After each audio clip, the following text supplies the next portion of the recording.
Hello friends, welcome to civil service academy. आज का हमारा टॉपिक है राष्ट्रपति और राष्ट्रपति के महत्वपूर्ण अनुच्छेद, जो कि हमारे 52 से लेकर 62 तक महत्वपूर्ण अनुच्छेद राष्ट्रपति के दिए गए हैं, वो हम इस क्लास में कंप्लीट करेंगे। आई होप आपको ये क्लास पसंद आएगी। तो चलिए स्टार्ट करते हैं। सबसे पहले तो हम यही जान लेते हैं कि भारत के राष्ट्रपति कौन है अभी प्रेजेंट में। तो आएगा आपका द्रौपदी मुर्मू। कौन है भारत की राष्ट्रपति? द्रौपदी मुर्मू है। भारत का संवैधानिक प्रमुख कौन होता है? आपका राष्ट्रपति होता है। कौन होता है? राष्ट्रपति होता है। जो द्रौपदी मुर्मू है वो आपकी 15वें नंबर की राष्ट्रपति है। याद रखिएगा, क्रम पूछ लिया जाता है कि द्रौपदी मुर्मू जो अभी प्रेजेंट में राष्ट्रपति बनी है, द्रौपदी मुर्मू, वह किस नंबर की राष्ट्रपति चुनी गई हैं। तो आप बता सकते हैं 15वीं राष्ट्रपति चुनी गई हैं। भारत का संवैधानिक प्रमुख कौन होता है? राष्ट्रपति होता है। भारत का प्रथम नागरिक भी कौन होता है? आपका राष्ट्रपति होता है। राष्ट्रपति एवं उस पर महाभियोग की प्रक्रिया कहाँ से प्रेरित है? आपके अमेरिका से प्रेरित है। कहाँ से प्रेरित है? अमेरिका से प्रेरित है। भारत के 3 ऐसे राष्ट्रपति रहे हैं जो कार्यवाहक राष्ट्रपति के रूप में चुने गए थे। पहला आएगा हमारा कार्यवाहक राष्ट्रपति में आएगा, फर्स्ट आएगा आपका बीवी गिरी, सेकंड आएगा हिदायतुल्लाह, थर्ड आएगा आपका वीडी जत्ती।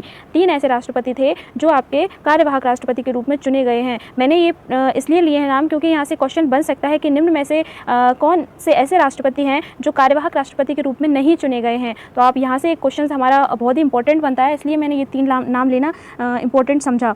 तो चलिए अब हम स्टार्ट करते हैं अपने महत्वपूर्ण अनुच्छेद हमारे 52 से लेकर 62 तक दिए गए हैं राष्ट्रपति के महत्वपूर्ण अनुच्छेद, जिसमें हमारा पहला है अनुच्छेद 52। अनुच्छेद 52 में कहा गया है कि भारत में क्या होगा? एक राष्ट्रपति होगा। अनुच्छेद 52 में बोला गया है कि हमारे भारत में क्या होगा? एक राष्ट्रपति होगा। दूसरा आएगा अनुच्छेद 53। अनुच्छेद 53 में कहा गया है कि कार्यपालिका की शक्ति किसके पास होगी? संघ की कार्यपालिका की शक्ति अनुच्छेद 53 में कहा गया है।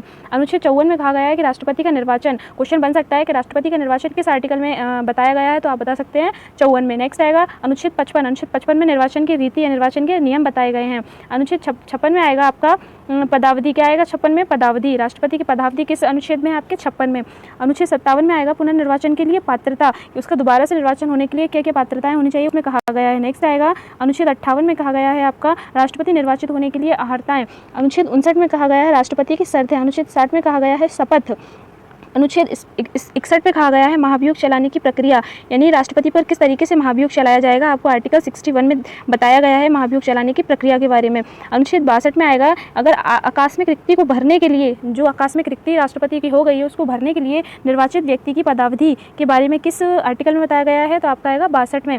अनुच्छेद 72, ये भी हमारा आर्टिकल बहुत ही इंपॉर्टेंट है, क्षमादान की शक्ति, यानी कि यहाँ पर अगर किसी भी व्यक्ति को मृत्युदंड की सजा सुनाई जाती है तो राष्ट्रपति को उस पर विचार करने के लिए वह या उसको क्षमा दान करने की शक्ति इसी आर्टिकल के तहत दी जाती है, यानी राष्ट्रपति उसकी मृत्युदंड को रुकवा सकता है। यह आर्टिकल 72 में कहा गया है।